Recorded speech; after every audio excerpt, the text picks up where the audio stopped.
Bonjour, bonjour, bonsoir et surtout bon après-midi. Et cela ne dépendra qu'à l'heure à laquelle vous allez nous suivre. Bienvenue surtout sur Étoiline Inès TV. Bienvenue na balandignon Soyasika. Bienvenue na balandignon Soyakala. Bienvenue na ba onyon so déjà balandaka biso. Bienvenue lelo toye kandenge boyebi. Toye lelo na yemoko.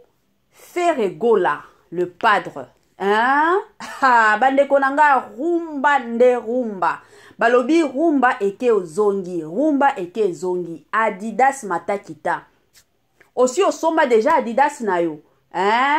Bande konanga na minito yo na Paris kuna eza ya kobeba. Eza ya koinda bande konanga bagolwa eske bozali. Ngana lela nanga bagolwa bozali ngana zalaka partout naza partout la famille ngana zalaka wario nazalaka gauloise nazalaka donc partout nazalaka soki eza ya kobeba toyaka kobebisa ngo ensemble neti na minute oyo na olingana no toya kobebisa ka ndenge zalaka toya koindisa bagolwa na minute balobi Ferregola nde matakita. Na minute oyo eza kaka ya Ferregola. Na minute oyo ekomi kaka ya Ferregola. Na minute oyo kombo oyo ezolobama na monoko ya bato. Bandeko na ngai ekomi kaka Ferregola. De l'autre côté toyebi ke ba musicien na biso gospel. Bango pe baza na ba concert. Mais ya bango ezolobama penza makasi te. Neti ya Ferregola. Ya Ferregola ezolobama bandeko na nga balobi somo. Ure nande likambu. Na minute oyo bandeko nanga na Château Rouge kuna eza somo okotala te. Okotala te kandenge bango moko balobaki tolata Adidas. Ekomi kaka Adidas matakita. Adidas matakita bandeko nanga na niveau moko pas possible. Eza ya kobeba. Eza la ka bongo. En tout cas, grand merci na nous na ba Congolais nyonso. Ba Congolais nyonso. Ba oyo penza ba ndimi ko soutenir ndeko na biso Ferregola. Grand merci na ba journaliste na biso ebele. Tomoni penza soutien ya makasi. Bolingo penza ya makasi ata côté ya ba journaliste na biso. Eza na ba journaliste mosusu toyeba kake bazalaka na bango ba wario. Mais na concert oyo en tout cas balakisi bolingo. Balakisi bolingo kake non mutu nyonso Ferregola za Congolais neti babiso nyonso. Donc ceux qui ba moi concert ezo beta mabongo ezala malamu mingi biso nyonso to ya kolobelango e kozala malamu mingi biso nyonso to ya kobeta masolo bandeko nanga na système moko ya kitoko ezala ka moi bongo. C'est une façon surtout ya koya ko soutenir surtout ba artiste musicien na biso na ndenge moko ya bien. Ba biloko wa bongo nde ba biloko oyo epesaka penza makasi. Epesaka penza courage omona moto avandi boye alobi te. Il faut na sala mwa makambo moko munene. Il faut na sala kutu koleka oyo. Ezalaka mwa bongo. Siko soki bo soutenir bandeko na bino te. Yango bomonaka Mama 2024 Gavker to Yelibino solution. Bon a ba problème ya trompe, fibrome, myome, kyste, règle abondante. Gavker to zalina solution. Yo oyo kota ménopause atana 65 ans na Gavker oko simba mwana. Ebongo oyo etali fertilité masculine. Ma papa to bossani binoté, faiblesse sexuelle, éjaculation précoce, insuffisance des spermes, topé agrandissement de pénis. Bossa ya mwasi et kimayo ki mobali etelemaka bien te awa yo kayango etelemi ebongo oyo etali loposo vergeture babengi nduta bouton tache acné Gavker ba produit ya solo teint uniforme na 5 jours ya pamba oteli talendenge bimi kitoko na feti tozali na gamme complet ya kopakola ya injection ya comprimé na ya suppositoire. Ozali na problème ya hémorroïde interne topé externe papa mama kaka na 2 jours ya pamba omoni changement total. Bona maladie ya tension, diabète, AVC, topé obésité, lobiko ezali perte de poids sans okota salle de sport.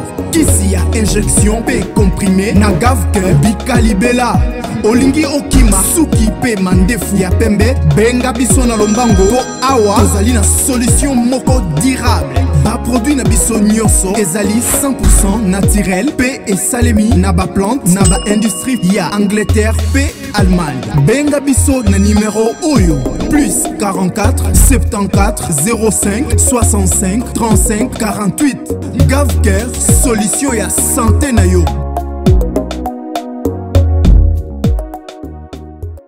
Gavker ndeli kambo, Gavker aye na ba solution ya kilikili. Kan ndenge bozo kende na concert a faire rigola. Toyebi ke ebele ya batukuna ekozala somo matakita ekozala makambo moko somo kobina matakita. Kobina nde kobina. Chiko ebele ya batu. Omona ba ozonga boye nzoto ekomi kosala bango pasi. Batu mosusu mutu ekomi kosala bango pasi. Yango na ye kosenga na bino bobenga Gavker. Gavker kuna nde akopesa bino ba makambo ya kitoko nzoto na yo ezonga nango na système moko ya bien. Lelo kandenge boyebi tobeta masoloka ya feregola. Bandeko nanga nalobaka toujours et encore. Ndenge toza boye na ba musicien na biso. En tout cas, nasengaka toujours na bandeko na biso, to soutenaka bandeko na biso. Ezala ba musicien, o ba yembaka o musique profane, o musique gospel, o ba comédien na biso, o ba nani. En tout cas, la famille ba o nyonso, ba salaka keno ba imer na biso échangeaka. Ezalaka toujours malamu mingi to ya ko soutenir bango. To souteniraka bango bandeko na ngai. Parce que soki biso tozo soutenir bango te. La famille, soki biso tokoya ko soutenir bango te, nana koya ko soutenir bango, mutu moko te. Yango ezalaka toujours malamu mingi, to yaka toujours ko soutenir bango. Place nyonso zap, bisika nyonso zo tambola, bisika nyonso zo kendaka. Ezalaka toujours malamu mingi soutenir ba musicien na yo, soutenir ba comédien na yo. Toyebi ke mosusu mafingele kaka na ba réseaux sociaux, ezalaka somo. Oh, Koutou, oh, ya beti boye. Oh, Koutou, c'est tout à fait normal. C'est juste une façon, ya osala ke, misala ya ba comédien na biso, et kende nango liboso. Mais, eloko na osenga ka na communauté na biso, ezaka ka bolingo. Ata soki osutenaka na yo mutu tel. Mais bolingo wana, neti ba moma ya bongo. Yebike, fali pou pazo beta concert. Nini, feregola kuna azo beta concert. Soki mutu nana azo beta concert. Ezalaka toujours malamu mingi oye penza ko salela ye ba publicité oye ko sensibiliser batuo ba kendo tala ba participer bandeko nanga et ko sala bien. Wana to mona ki pe présence ya yemoko le roi de la forêt Weranson. Aya ki pe kopesa message na ya sensibilisation. Imaginez obandi na mwana na groupe na yo to na orchestre na yo. Bobandi na ye malembe ozomona ndenge azokendo kola omona ndenge azokendo kola jusqu'à ce que lelo oyo feregola akomi ko beta ba concert akomi pe ko tondisa batu. En tout cas esalaka fierté moko ya makasi. Félicitations à vous surtout Weranson le roi de la forêt. De l'autre côté félicitations à yemoko papa Hervé Feregola pona ba visa oyo opesa batu. Toyebaki ke na tour ya ndeko na biso musicien na biso Fali Ipupa yepe asutena batu bongo apesa basa ba journaliste na ye apesa équipe na ye ba visa pour que ba kende ko soutenir ye. Mais kanenge bo yokaki kanenge bo monaki kanenge makambo ekendaki mabe ba live e bandaki matakita jusqu'à ce que toyaki komona batu mosusu na koya kofinga Fali Ipupa. Yango esalaki kutu que non ba visa ya batu mosusu ezalaki nango désactivé. Alors eloko tokoya kosenga na ba golwa ba o bazui ba visa s'il vous plaît botika makambo oyo ba wario basali botika ngo toyebike. Dans la vie, mutu nyonso azo se lukaka. O luka, kote nini ko simba. Mais, eloko ezaka ya motuya, eza que dans la vie, il faut être reconnaissant. Soki mutu, ata soki. Ba visa wana, a depansa mbongo na ete, ezaka ba connexion na yende, sale keno, bozwa ba visa. Quand même, bozala reconnaissant envers mutuana et kozala malamu mingi. Boya te ke non na ba réseaux sociaux pona koya ko sabola ye, pona koya ko finga ye, pona koya ko sasa ye et kozala bien te ata muke te bandeko nanga. na système moko ya kitoko. Grand merci na balandi nyonso ya Étoile Nines TV. Grand merci na ba o nyonso bazwaka penza ta na bango pona kolandaka biso. Grand merci na ba o nyonso basalelaka biso ba partage. Toyebi ke boza ebele o bosalelaka biso ba partage, boza tellement ebele, nzambe alola apambola bino. Ba merci mingi surtout na ye moko sponsor na biso officiel, sponsor na biso oya tikaka biso te, sponsor na biso oya zalaka toujours et encore elongo na Étoile Nines TV. Bandeko nanga sponsor na biso na kombo ya Jésus-Christ de Nazareth.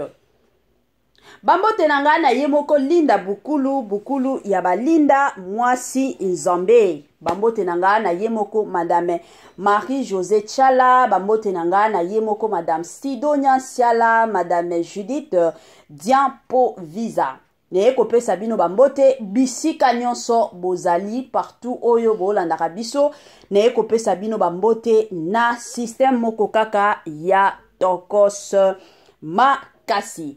Bambote na bamama nanga chéri, ba mama oyo bazwaka penza ta na bango pona kozongisa anga. Soki nasali mwa makambo ya mabe omona baye na lombangu, baye penza mbangu, baye penza mbangu kandenge ezalaka pona kopesa biso ba conseil. Na pesi bambote na ye moko mama Joséphine, mama Tina Sambia, mama Titi et pourquoi pas mama Eugénie Zemanga. Na pesi bino bambote bisika nyonso bozali na système moko ya kitoko mingi makasi. Voilà. Quand nege to loba makambo ya faire egola, yango na encourageaka toujours batu, dans la vie, il faut ko bundaka. Na vie alelo, toyebi ke na orchestre ya Werason, bazalaki ebele, o babandaki koyemba. Bazalaki ebele, o babando luka vie, bazalaki ebele. Ebele penza ya batu. Oyo penza mitema na bango, ezalaki ke nga pe musique. Mais ebele batika. Ebele batika. Soki lelo tokomi komona ba feregola, tokomi komona ba héritier Watanabe, tokomi komona ba Fally Ipupa. Ezate ke no bango nde bayebaki deja te, bayekola. Bazalaki na patience. Patience penza ya makasi. Dans la vie, patience nde ezalaka ya mutuya. Ezana batu mosusu bazalaka na bango na patience te. Bango balingaka kaka makambo ekende nango mbangu. Bazwa mbala moko, batu mosusu bazalaka bongo. Babosani keno, mutu nyonso azaka na place oya banda. Mutu nyonso aza na place oya zokende. Mutu nyonso pe aza na place oya kosuka. Ezalaka bongo. Yango ezalaka toujours malamu mingi dans la vie. Il faut être patient, il faut être patiente. Surtout soki olingi biloko minene, zalaka na patience. Parce que ebele babandaki. Babando yeba te que non un jour ba kombo na bango ekolobama sur les réseaux sociaux bayeba ki na bango te. Ata bango moko kanenge toyebi ba papa Hervé. Na makanisi na bango babandaki na bango koyeba te que non un jour ba kombo na bango ekolobama. Bayeba ki na bango te. Mais gloire au Seigneur. Azan Nzambe a ba surprise. Lelo oyo mokile komi pe kolobela kombo ya ferigola. Lelo oyo batu bakomi pe kobeta masolo na kombo ya feregola. Bandeko nanga eza somo. Yango dans la vie, il faut que ozalaka toujours courage. Courageux et courageuse. Il faut que ozala toujours na courage. Il faut que ozala toujours patient et patiente. Ba oba salaka makambo minene. To ba oba kendaka mosika. Eza batu oyo bazalaka na patience. Soki ozala na patience te. Ndeko nanga. Yango bomona kokosala musala o lelo esili. Lobi kuna osali kuna. Lobi kuna donc chaque année osala salaka poka misala. Donc chaque année oshanjaka na misala. Ata soki batuni expérience ni nozalaka nango na kote ya musala oyebi na yo eloko te. Olobi kaka ke non nazalaka na expérience en général ya makambo nyonso. Pourquoi? Parce que ozalaka na place mon côté, ozalaka na bisika mon côté. Mais dans la vie, il faut kozalaka na bisika moko. Place ya patience na yo. Oyebi ke awa eza place oyo na zui penza ba makambo. mutu na mutu dans la vie azalaka na expérience na ye ke nga na domaine oyo ezalaka domaine na ngai. Mais soki ozalaka ka domaine oyo koti ezo simba te, ya kote oyo koti ezo simba te, ya kote kuna ekoti bandeko nanga ekozalaka pasi pe mawa. En tout cas, courage et félicitations na yemoko Feregola. Biloko aboende to lingaka, to tombola ka bato ba pays mosusu, mais turoyo to ya pe ko tombola oya biso. Na minute to ya zo beta concert la famille, to ya ko tombola ye. Nazana posa koyoka ba Gaulois awa. Ba Gaulois na ba Gauloise, soki bozali, c'est le moment boya ko lakisa penza ke bolingaka oya bino Feregola. Bo sepelaka na ndenge ayembaka, bo sepelaka penza na ndenge asalaka makambo. Bandeko nanga lelo eza ya kobeba, lelo eza somo, lelo eza ya kobeba ka ndenge tolobaka na biso chaque jour, lelo eza nde lelo. Makambo nyonso bandeko nanga ekozala nango somo na niveau moko, pas possible. Rendez-vous à ne pas manquer le 19 mai 2024 au stade de Martyr avec le pasteur Moïse Mbiye. Bienvenue, welcome, karibu kwa wote. L'invitation est cordiale à tout le monde, la famille dans mutu nyonso openza azalaka na posa okota na mozindo ya prière. Rendez-vous le 19 la famille na stade de Martyr avec le pasteur Moïse Mbiye. Jour wana bandeko nanga, adoration sur adoration, louange sur louange. Jour wana batu oyo babelaka, batu oyo bakota ba jeune na ba jeune ba priya ba solution exactement. Jour à le 19 la famille et kozalande somo stade de Martyr. Est-ce que vous êtes prêts? Est-ce que vous êtes prêtes? Wana toromona na kaka le 19 mai na stade de Martyr avec le pasteur, le plus grand pasteur surtout de la République démocratique du Congo na stade de Martyr.